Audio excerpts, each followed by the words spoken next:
mothers are speaking out and telling their human stories of drug war devastation. They are taking a leadership position to end the violence, mass arrest and incarceration, and accidental overdose deaths that are the result of punitive prohibitionist drug policies.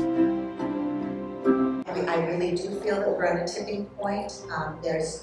Whenever there's so much damage and so much destruction, so many lives lost and so many liberties decimated, I think that's when things start to change.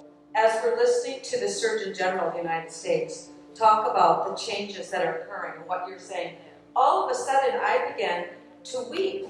I could not stop myself. I was weeping and weeping, and it was joy.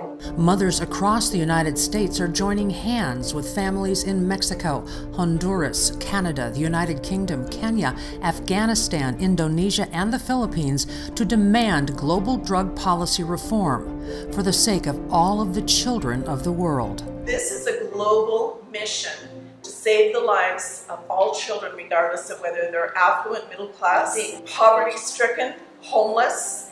We have got to act as mothers of all children as a community. Sale mi hijo de 15 años y mi yerno de 25 años a buscar a su hermano.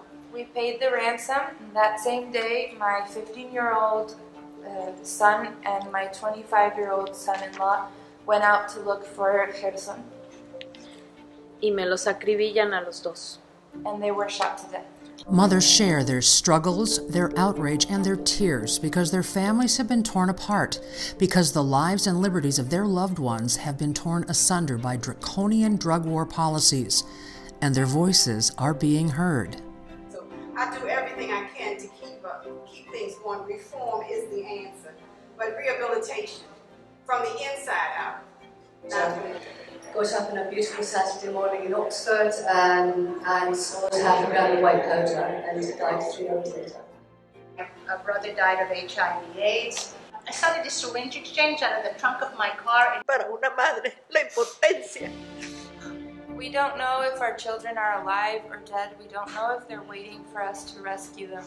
And this is the biggest pain for a mother, the impotence. Things can't go on like this. We can't have people dying. We can't have laws where our actual law enforcement, what they do around drug policy is more dangerous and more harmful for life.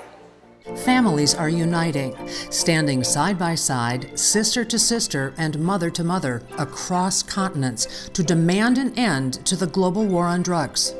Our children's futures are at stake. Join us in front of the United Nations on April 18th at 2 p.m. prior to the UN General Assembly special session on the world drug problem.